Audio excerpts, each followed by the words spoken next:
Now I don't think I have to tell you what this review is about. You'll be pretty hard pressed to find someone who at least doesn't know its name. Setting place in a time different than ours, it is commonly known as a romance for two people who become obsessed with each other, only with the threat of death coming out of nowhere upon the seas. Yes, this is Attack on Titan.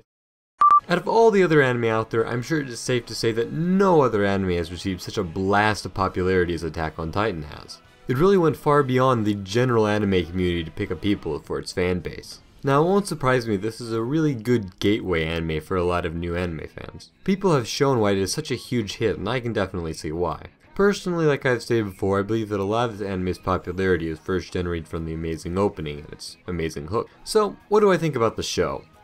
Thankfully, I can say I really loved it. It has very good characters, the premise is perfectly constructed, and the anime budget is most likely bigger than the treasury of some countries. The music enhances the feel of the show and the plot is engaging. Overall, it did a lot of things right. One of the first things that really grabbed me about just how well this world is set up, being set in the future where out of nowhere giant monsters called Titans began appearing, and then started consuming anyone they can get their hands on.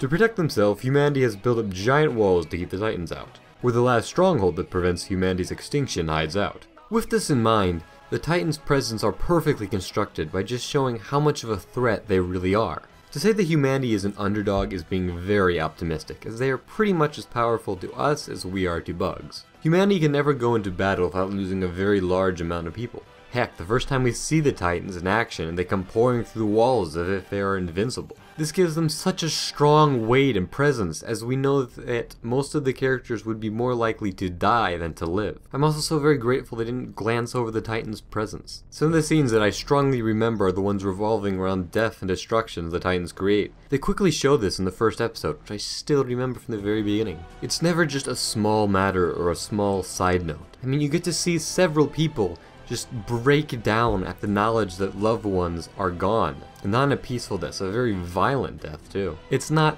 the Titans will come and eat you. It's the Titans will come and eat you and everyone you love by ripping you in two, biting your head off, or just eating you alive. It's not the Titans will come and attack humanity. It's the Titans will come and destroy everything and eat every human until we are extinct. While yes, dark, the realism and seriousness taken makes us see it as real and makes us take it seriously. Having the Titans be very powerful and commit acts that we see as evil creates this extremely engaging setup that can really pull a person in. Another thing worth noting is just how well other aspects of the Titans are set up. The first time I saw them, I couldn't help but think, giant naked people attack. The anime. What were you people on? But then I thought about it. And it came to me that they were the representation of humanity's animalistic cravings that only end up hurting us, as they are naked like animals and seek out prey. And even though they all look human-ish, the way they draw them to look like humans but then purposely draw them to creep you out, which is very effective. And very subtle, as the show never really goes directly out of its way to mention these things. Also, how they walk is very unnatural looking, contributing to just how much they are meant to disturb us. The show even says that the Titans eat people not for survival, but possibly for enjoyment, maybe as a steak or something. The Titans are in every sense a monster, and they are perfectly shown in that way. They also wrap this up in a huge amount of mystery revolving around them. While giving out just enough information that we know what's going on, they always lead on that there's possibly more we don't know about them, as the characters do. And as the characters learn more about them, we begin more engaging in them as a whole. Where do they come from? Are the Titans intelligent? What are these new forms of Titans? By doing this, it only creates more investment in the whole concept and the being that they are. Moving on to the characters, who are somewhat a mixed bag, I guess. Yeah, I'll admit there's a few duds, but there's also a lot of good characters here. Starting off with Eren, who is a really good main character. Before the invasion, a young Eren who greatly admires the scouts fighting the Titans ends up tragically losing someone very close to him to the Titans.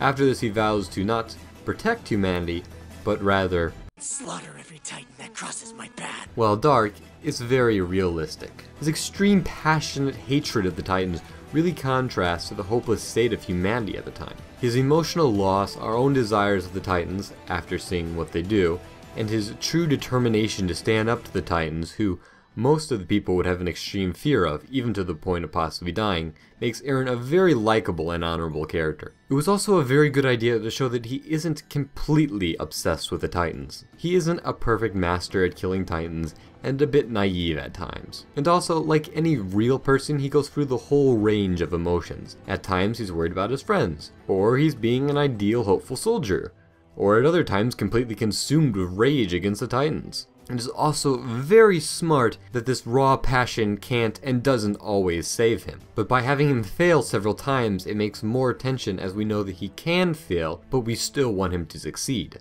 Another subtle psychological note I saw of Eren is that he always had a hatred for when other people around him died, whether that was because he couldn't or didn't act, which calls back to the time when he lost someone very close to him but couldn't act. These small touches are very nice to see, as his past creeps up into the future, whether he really doesn't even know it.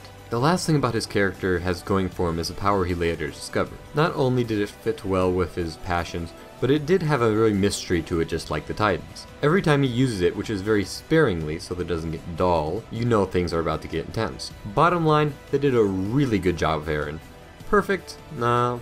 But he's still really well above the average protagonist. Our second of the main trio is Misaka, who is also very well done. Like Eren, she has a very tragic backstory, which the result of this being is she becomes really obsessed with him and has a great fear that he will die and leave her alone in the world. And all of this never felt forced or unnatural because of her past. It is more like a subtle tragedy in a way that makes her very sympathetic. She also works very well with Eren as a counter for his reckless behavior at times. Lastly, she's just plain good at what she does, and people just like skilled people. Lastly, we have Armin, a rather shy and not physically strong guy, but makes up for this by being very smart and comes up with a lot of good plans. Not to the point where he ever felt forced or unrealistic. Every time he spoke, I was interested in what he was saying, whether that was a battle plan, doubts, or just what was on his mind. Another thing I really liked about him is that even though he is scared, which he really has every right to be, sometimes even to the point where he's giving up hope, but never becomes completely defeated by this, and he proves that he is good for everyone around him, even if he doesn't believe it himself. All three of these characters work very well with each other and strengthen their weaknesses, whether that is physical, mental, or just strategically. Every one of them saves the other from dying at some point along the way. Their interactions were always realistic and always good to watch, even to the point where it would hurt them each individually as a character if one of them was cut out. Could they have been maybe a bit more developed to make them really in the rank of the best of all time? Yeah, but I still hold to the amount of character they do have is very good. Some of the other great characters were the generals. They perfectly captured the honorable commander who through their leadership and judgment you want to fight with. The whole feeling of patriotism is really strongly led by commanders such as Irvin and Pixies. They just show how good they are at their jobs. I can't forget when Pixies turned a whole bunch of soldiers back to fight out of guilt and kindness and honor rather than just by calling them names or what a lot of other people would honestly do, which makes them seem so much wise and in control of the whole situation and preventing hysteria from breaking out. Or when Erwin proved Mai and other characters making both of them more likable is that they don't try to hide their faults, but by admitting them and taking full responsibility for the situation which they have caused, both the negatives and the positives. Let me restate that people like people who are good at what they do, and these generals encompass the feelings of patriotism, pride, honor, and hope, which makes them so likable. I mean, how can a war or a battle or resistance be honorable if there isn't honorable people leading it to begin with? Now, there are some faults in this character cast. One of which being I felt there was just a bit too much characters they wanted us to seriously devote our attention to. And I kind of felt like a chunk of them were just merged together into one giant ball of characters who I just can't sort out individually and blur all over the place. I mean, I don't remember this bald guy's name or anything about him. I wouldn't know Sasha's name if it wasn't for the tribute game, which is good. And who was Marco? Seriously, they tried to make this a really big deal out of him, but the only thing I could think of was, who was this guy again? Oh, he was that, wait, no, yeah, that who, I think he did that, Now, I'm not saying that every character has to be the super deep character, especially since this is the army and you can't talk about everyone who's there, there's just not enough time for that. But If you're going to make a big deal out about a character, we need to have to not think, who was that character again?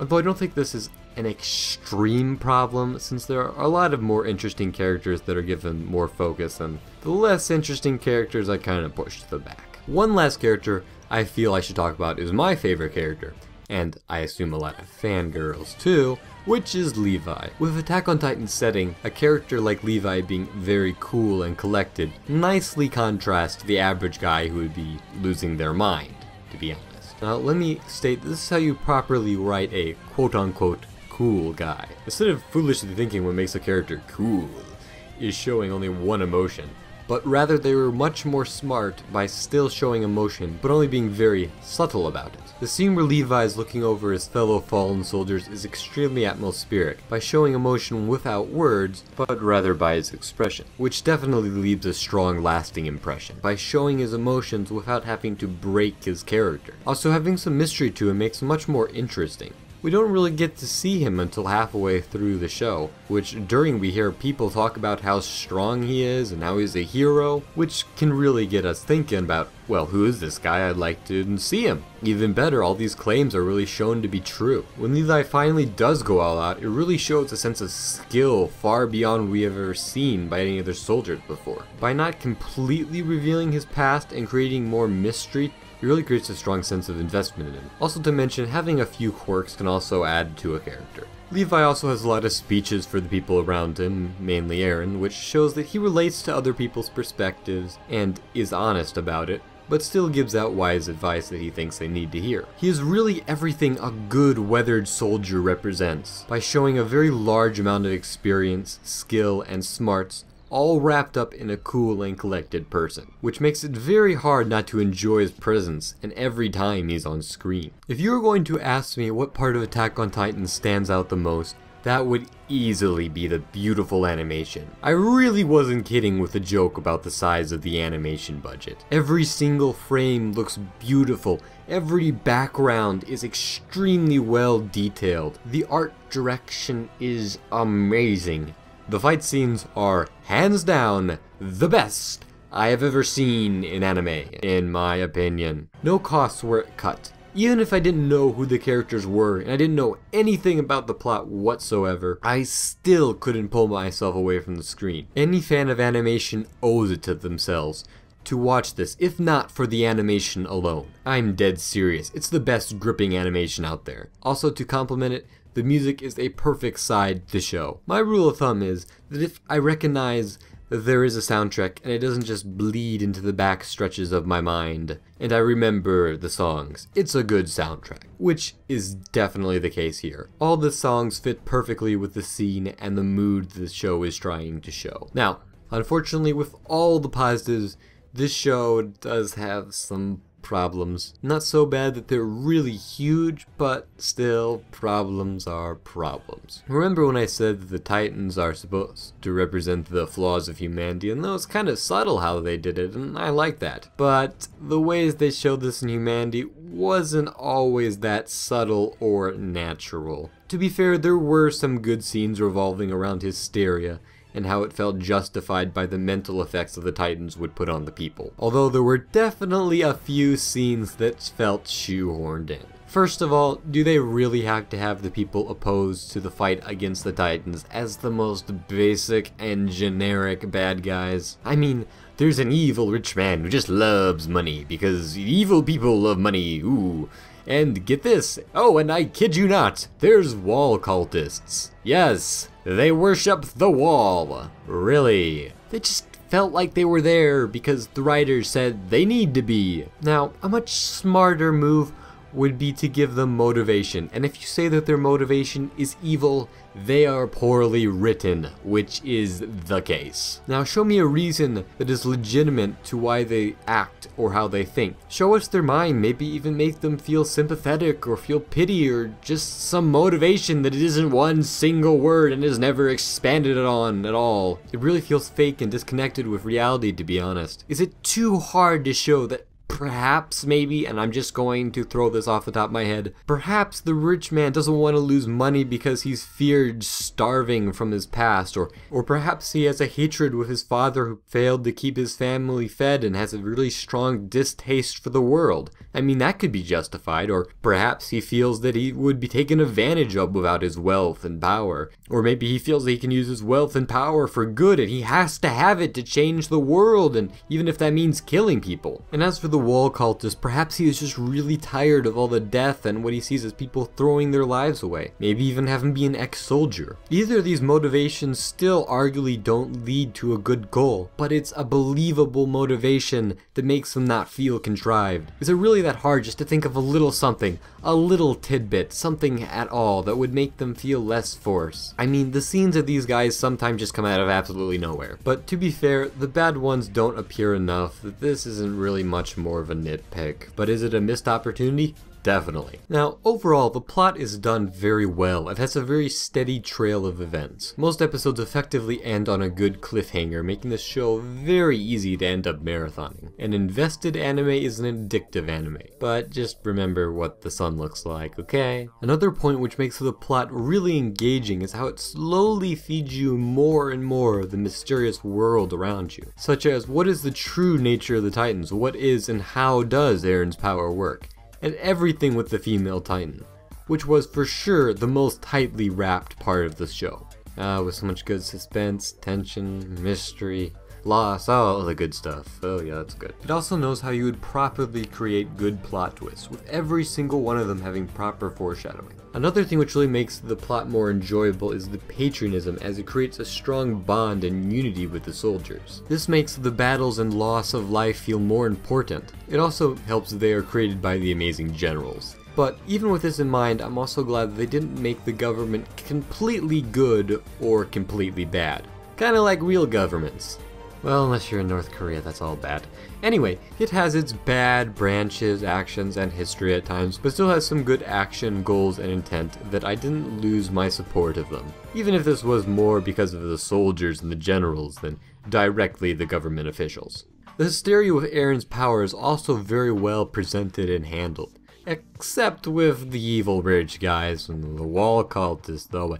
Besides that, you can understand the fear of those who are opposed to it, whether it's the common citizens or higher ranking officials, even if you don't really agree with it. But even with people fighting against him, there's people fighting for him, which doesn't make me completely hate everybody, and creates a good balance. As I, the viewer, also recognize the importance of this, a lot of the other characters do also. And this is such a better construction of the divisions between humanity rather than Captain Generic over there.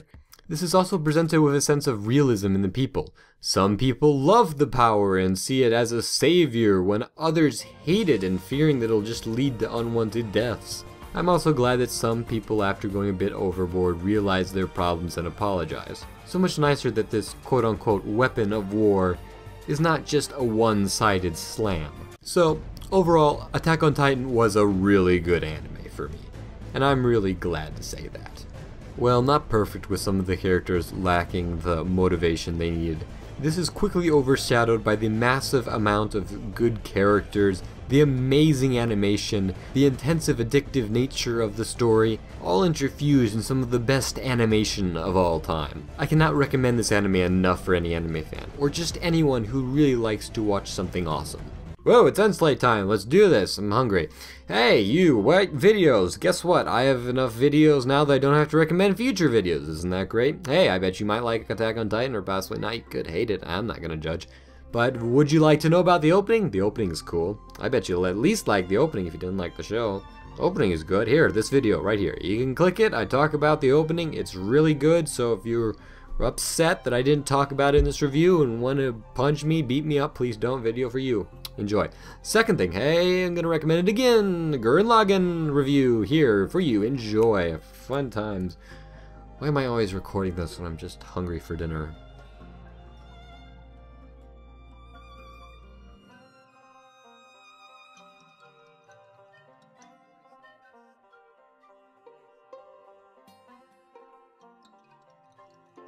Why do I sound like a used car salesman making an anime review?